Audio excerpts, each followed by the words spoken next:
안녕하세요, 에드네 친구 여러분. 오늘은 문학 중에서 소설에 대해서 공부해 보도록 할게요.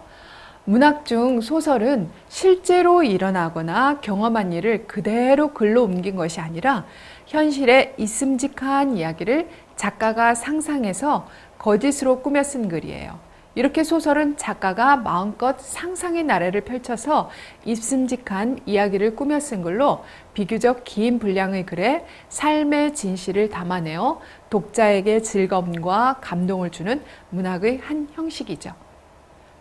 자, 그러면은 한번 표로 알아볼 거야. 소설과 현실의 세계가 어떻게 다른지. 자, 공통점은 인물, 사건, 배경이 있다는 거죠. 그리고 인간의 삶을 바탕으로 한다는 거.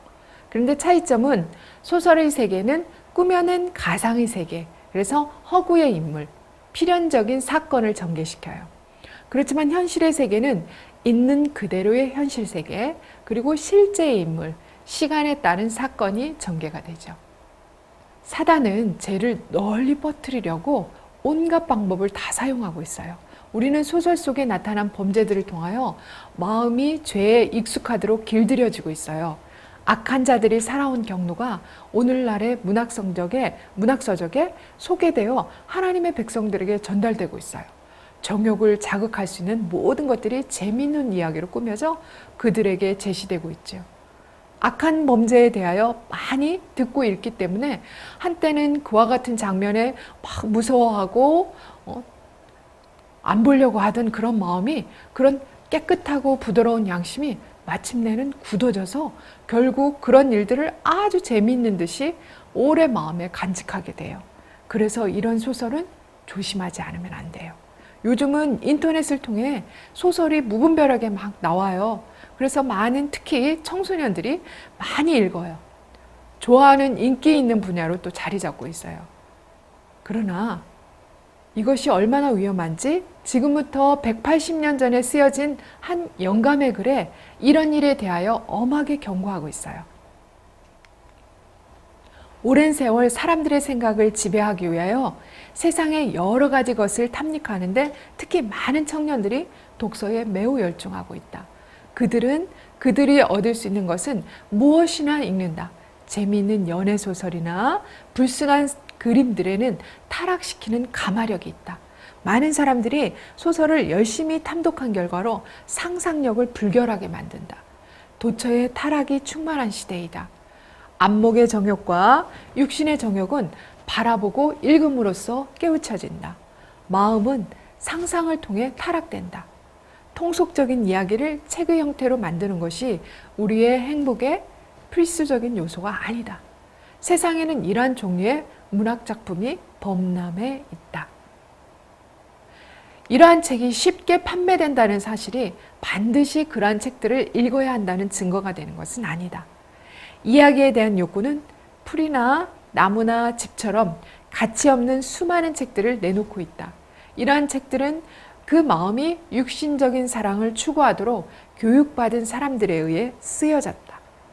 공상적인 마음으로 생각해낼 수 있는 것은 무엇이나 책으로 엮어져 정신적 양식으로서 세상에 소개된다. 그러나 그것은 거의 양식으로서 가치가 없다. 겨와 밀을 어찌 비교하겠는가? 우리는 그러한 소설이 필요치 않다.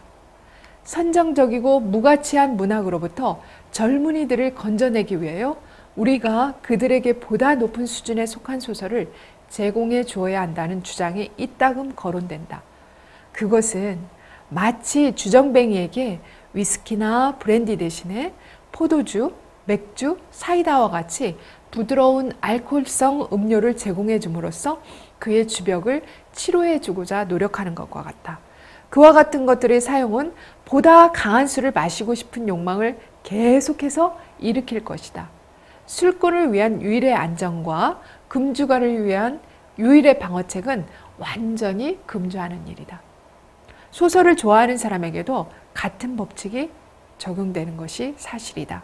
완전히 금지하는 것이 유일한 안정책이다.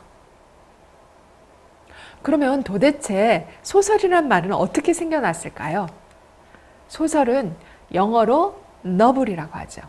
너블이란 새롭다라는 뜻을 가진 프랑스 어가 이탈리아로 이렇게 바뀌고 라틴어로 옮겨졌다가 다시 영어로 바뀐 말이에요. 18세기 이전까지 서양에서는 사랑 이야기나 모험 이야기가 유행하고 있었어요. 이러한 글을 로맨스라고 불렀는데 이 로맨스와 구분하기 위해 흥미 위주로 쓰인 새롭고 짧은 이야기란 뜻으로 너블이라는 말을 쓰게 됐어요. 지금처럼 소설을 인간의 삶과 체험을 반영한 문학의 한 형식으로 여기게 된 것은 18세기 이후부터예요. 중국에서는 쓸데없는 이야기나 거리에 떠도는 이야기거리를 적은 것을 소설이라고 했어요. 우리나라에서는 이규보의 백운소설이라는 시와 시인에 관해 평안글을 모아서 엮어놓은 책에 처음으로 소설이란 말이 등장했어요. 여기서도 소설은 괴상한 이야기, 또 사람들 사이에 떠도는 이야기, 수필 따위의 가벼운 글을 일컫는 말이었어요. 이후 1900년대 초에 근대적인 의미에 가까운 소설이 등장하면서 지금과 같은 의미로 바뀌게 되었죠. 사단은 자신의 대리자를 통해서 이래요. 특히 세상의 악한 인물들에 관한 일들을 문학작품을 통하여 취급하는데 너무나 인식되지 않고 있어요. 거의 자기도 모르는 사이에 독자들은 저자의 정신에 의하여 영향을 받으며 마음과 성격은 악한 감명을 받게 돼요. 소설은 진실을 추구하는 허구의 언어 예술이기에 다음의 특성을 띠고 있어요. 자, 그럼 볼까요? 허구성이 있어요. 작가가 상상해서 꾸며낸 거짓 이야기죠. 또 두 번째는 진실성이 있어요. 실제로 있음직한 진실을 다룬 이야기죠. 세 번째는 산문성이 있어요. 줄글로 쓴 문학 양식이죠. 네 번째는 서사성. 일정한 흐름에 따라 사건이 전개되는 이야기죠.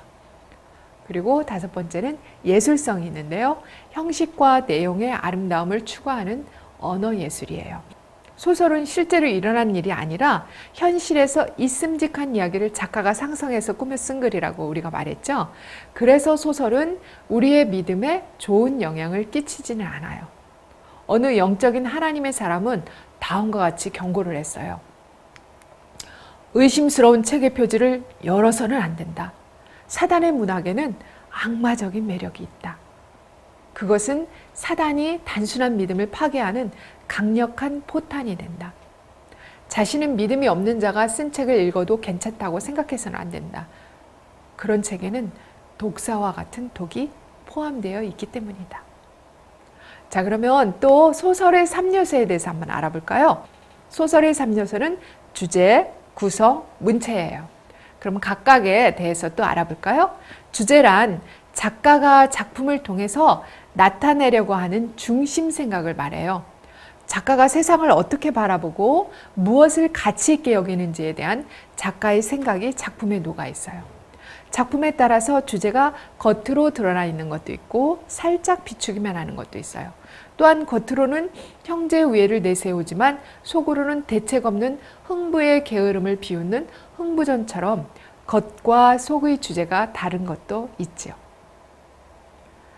그리고 구성은 주제를 효과적으로 드러내기 위해서 인물, 사건, 배경을 중심으로 이야기를 하나의 흐름으로 이렇게 얽는 것을 말해요. 그것을 글의 구조 또는 짜임이라고도 하죠. 다음 시간에 또 자세히 공부해 보기로 해요. 그리고 문체란 작가가 의도하는 바를 효과적으로 표현하기 위해서 쓰는 작가만의 독특한 글투, 표현 방식으로 작가의 개성이 잘 드러나는 부분이죠. 창세기는 흥미있는 문체로 기록되어 있어요. 젊은이들의 상상력에 호소하는 힘을 가지고 있죠. 그 속에 담긴 숭고한 도덕적인 주제들은 성인들을 위해서도 정신적 양식이 되며 만인을 위한 교훈이 되죠. 그리스도인이면 어느 누구도 그것의 연구를 게을리할 수 없겠죠. 하나님의 자녀이면 누구나 그 속에서 광채를 발하는 모범적인 인물들을 본받아야 하는 책이 바로 창세기예요. 자, 그러면 소설의 3요소와 구성의 3요소를 비교해서 한번 알아볼까요? 소설의 3요소는 주제, 구성, 문체죠. 그리고 구성의 3요소는 인물, 배경, 사건. 여기서 인물은 어떤 사람이, 배경은 언제, 어디서, 시간과 공간의 배경을 얘기하죠. 그리고 사건은 무엇을 하며 어떻게 살아갔는가를 나타내는 것이 구성이 되겠어요. 일반적으로 각 사람의 신앙 경험은 한가할 때 읽으려고 선택하는 책의 내용으로 알 수 있어요.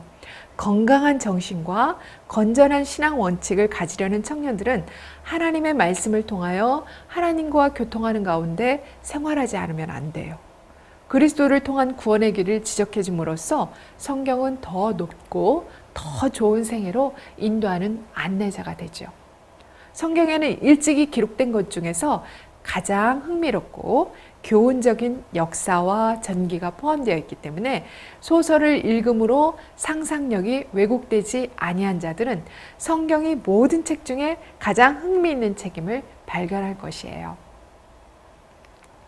어린이들은 그들에게 오락과 휴양은 되지만 정신을 타락하게 하거나 몸을 피곤하게 하지 않을 합당한 독서가 필요하다.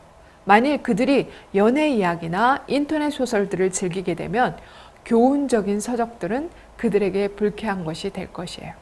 만일 그들을 위하여 읽을 것들을 선택해 주지 않는다면 그들 자신이 선택하게 되죠. 그들은 어디서나 파멸시킬 성질의 독서물을 발견할 수 있어요. 그리고 또 오래지 않아서 그것을 즐기게 되죠. 그러나 만일 순결하고 좋은 독서물들이 그들에게 공급된다면 그들은 그것에 대한 취미를 배양하게 될 것이에요. 영감의 글에 또 이런 내용이 있어요. 하나님의 계시의 거대한 진리를 파악하라. 그리하면 쓸데없는 사소한 일로 능력을 소모하는 데 만족하지 아니할 것이다. 우리의 마음은 오늘날 청년들의 도덕을 부패하게 하는 무용한 문학과 헛된 오락을 싫어하여 피할 것이다. 성경에 있는 시인과 위인들로 더불어 교제하고 이 믿음의 용사들의 영광스러운 행동에 감화를 받은 자들은 이 세상의 가장 유명한 세속적 작가들의 작품에 영향을 받지 않게 될 것이다. 네. 영감적인 글에 우리가 책을 읽을 때 얼마나 그것을 구별해서 분별을 해서 읽어야 되는지를 계속 언급하고 있네요. 우리 친구들, 우리의 영혼을 위하여 우리가 하나님께 나아가기 위하여 우리에게 꼭 필요한 하나님의 뜻에 합당한 그러한 책들을 찾아 독서하는 친구들이 되었으면 좋겠어요. 다음 시간에 또 만나요. 안녕히 계세요.